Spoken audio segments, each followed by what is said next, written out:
Okay. Okay, welcome to Water Hour with Chris again. Okay, so let's try to understand how long it will take beaver water to have an effect on your well.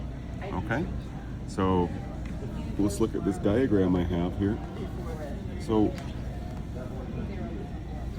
here's your groundwater level, all right?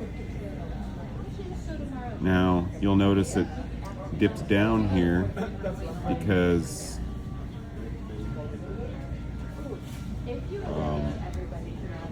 you're drawing water out of your ground, but that's only noticeable down here at the level of the casing.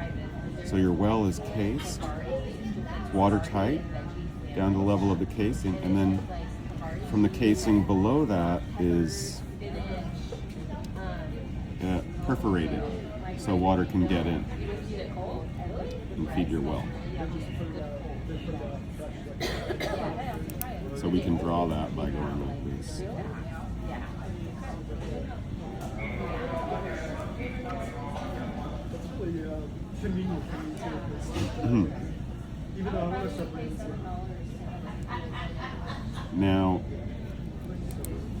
Now let's say you wanted to improve your water level with a wetland up here.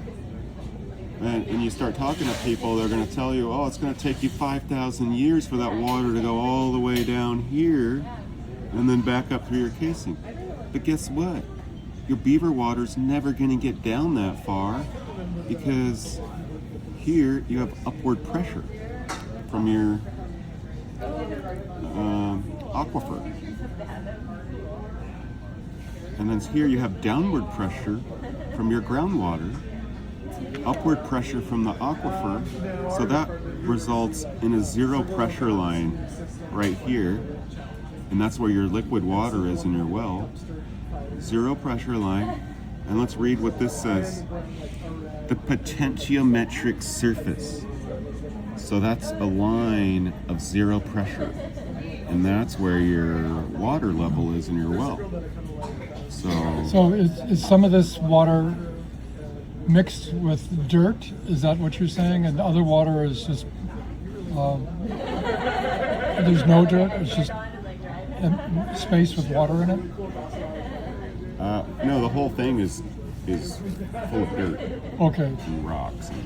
But there's not like an underground lake. Okay, no underground lake. Thank you. Yeah, your underground lake is full of rocks and dirt. So,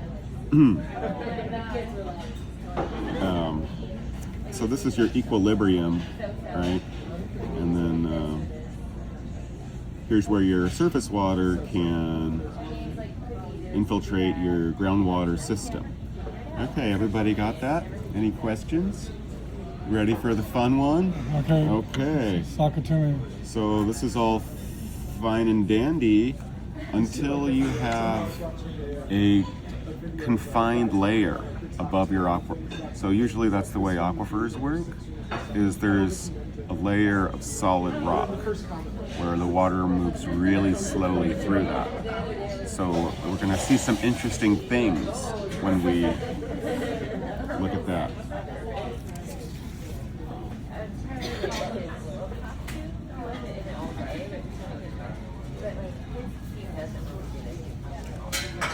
So this part looks the same. Here's our potentia, here's our zero pressure line, and then here you'll notice this is the confinement layer right here, your solid rock layer. So what we have is a lower pressure gradient here, and you'll notice here the water will pool up on the top of your rock layer. So that's why we have a little pool here and a little pool here. So water will pool up here, and that's why your pressure, so that we have 100 psi here, and that's why your pressure line tends to hold pressure above that. Now we're going inside the layer. You can see it has a more gradual slope. And now we're going below that confined layer. And what's this? It's like a bell housing. And what's this? That's the casing. So that's where your groundwater goes into your well column.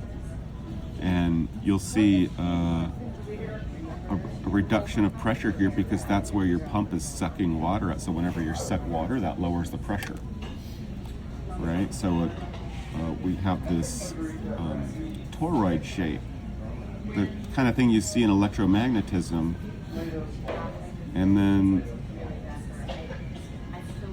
then you'll see it plateaus right below your solid rock layer, and you'll see it building up pressure right underneath that. And that's why we have a plateau right here below the solid rock. And so normally it moves about 1 foot per decade. So water actually moves through that at the rate of 1. But we're not talking about that so much. It's more of a pressure that doesn't really flow. It just kind of holds the water up, right? And that pressure comes from the Jordan Aquifer down here, which starts in Minnesota. So that's a higher elevation, and it pushes water down. So a lot of that force is coming from a higher elevation, because Iowa's only at 700 feet above sea level, but Minnesota's like 2,000 feet above sea level or more.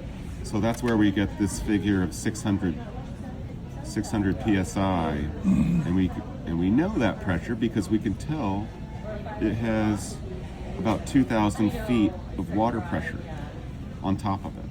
So that's how we got that figure.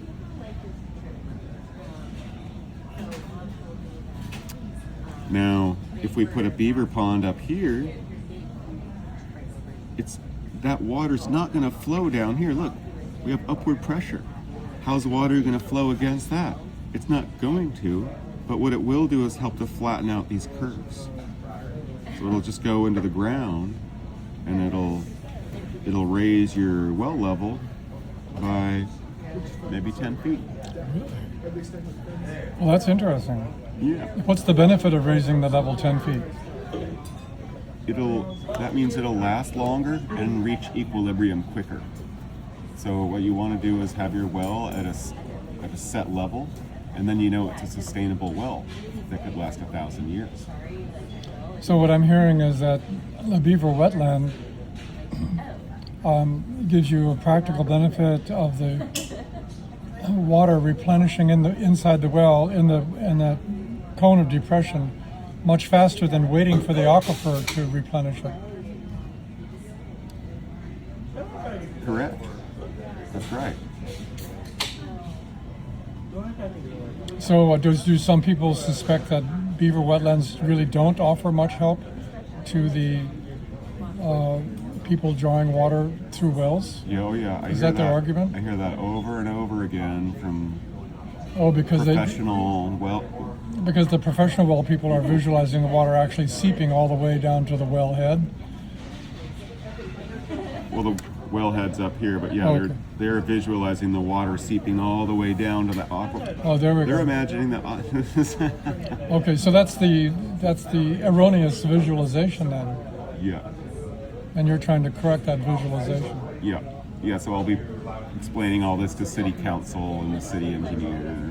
So how many feet would the water soak through and gain some purity from that number of feet in the scenario that you're proposing? I think we could affect. Yeah, I mean, I think it'd be cool to see a 10-foot increase in our well water. And that's 30 feet down, or how far down is That's that? 270 feet down. Okay, so that means the water has seeped 270 feet? So when they first drilled that well in 1994, it was 270 feet deep. Now it's 370 feet deep. So that's why we see that cone of depression. So that's 100 feet. So it's started out up here, now it's down here. And it's going to keep going down until we can fill this up with beaver water. So to add 10 feet of water in the well, which is actually beaver water, that beaver water would soak down 270 feet of soil, Yep.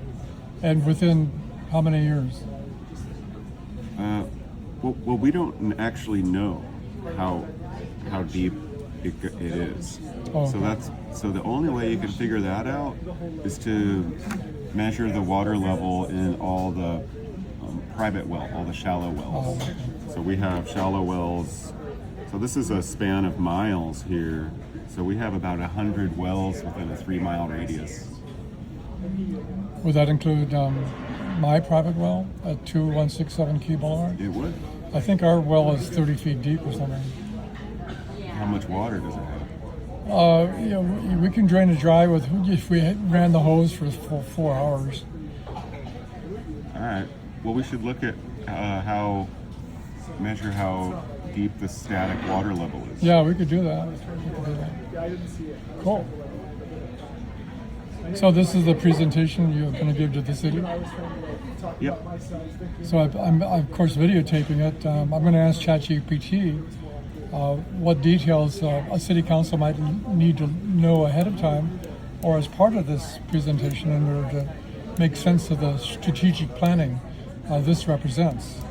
Because you're saying you can save money by using the wetlands approach created by beavers instead of what? Instead of just letting the well drain out.